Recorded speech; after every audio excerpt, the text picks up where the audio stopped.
بسم اللہ الرحمن الرحیم۔ توکل، بھروسہ،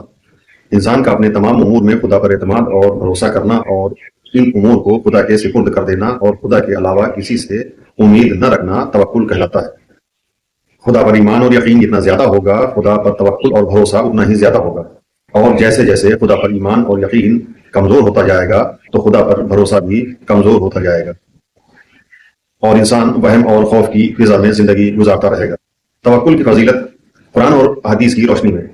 خدا پر بھروسہ کرنا ایمان کی علامات میں سے ہے اور مومنین کی خصوصیات اور فضائل میں سے ہے، جس کی وجہ سے ان کی قدر و منزلت دنیا اور آخرت میں بلند ہو جاتی ہے۔ وہ ہمیشہ دنیا سے بے اعتنا اور مستغنی رہتے ہیں اور خدا کی طرف مائل اور اسی سے اپنی حاجات طلب کرتے ہیں۔ قرآن مجید میں ارشاد ہوا، اور جو اللہ پر بھروسہ کرتا ہے بس اس کے لیے اللہ کافی ہے۔ ایک اور جگہ پر ارشاد ہوا، بے شک اللہ بھروسہ کرنے والوں کو پسند کرتا ہے۔ حضرت امام جعفر صادق علیہ السلام نے فرمایا، عزت اور توانگری گھومتے رہتے ہیں، جس مقام پر انہیں توکل نظر آتا ہے وہاں رک جاتے ہیں۔ امام علیہ السلام فرماتے ہیں کہ خدا پر بھروسہ کرنے سے ہی عزت اور غنا اور توانگری حاصل ہوتی ہے۔ لوگوں میں سب سے زیادہ عزت اسی کی ہوتی ہے جو لوگوں کا محتاج نہیں ہوتا، اور لوگوں کی طرف احتیاج اس وقت ختم ہو جاتی ہے جب انسان خدا پر پورا بھروسہ اور اعتماد کرنے لگتا ہے۔ امام جعفر صادق علیہ السلام نے فرمایا، اللہ تعالیٰ نے اپنے نبی حضرت داؤد علیہ السلام کو وحی فرمائی کہ جب میرے بندوں میں سے کوئی بندہ مجھ پر بھروسہ کرتا ہے اور میری مخلوق سے منہ موڑ لیتا ہے،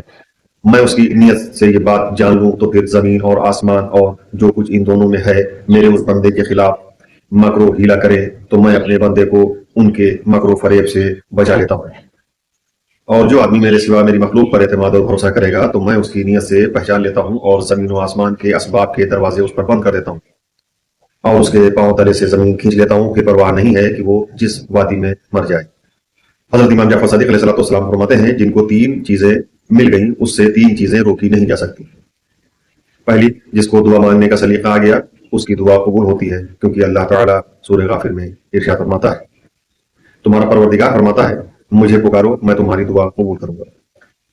دوسرا، جس کو شکر عطا ہوا اس کو مزید عطا ہوا، کیونکہ اللہ تعالیٰ نے سورہ ابراہیم میں فرمایا اگر تم شکر کرو تو میں تمہیں ضرور زیادہ دوں گا۔ تیسرا، جس کو توکل اور بھروسہ عطا ہوا اسے استغنا اور توانگری نصیب ہوئی، کیونکہ اللہ تعالیٰ فرماتا ہے اور جو اللہ پر بھروسہ کرتا ہے بس اس کے لیے اللہ کافی ہے۔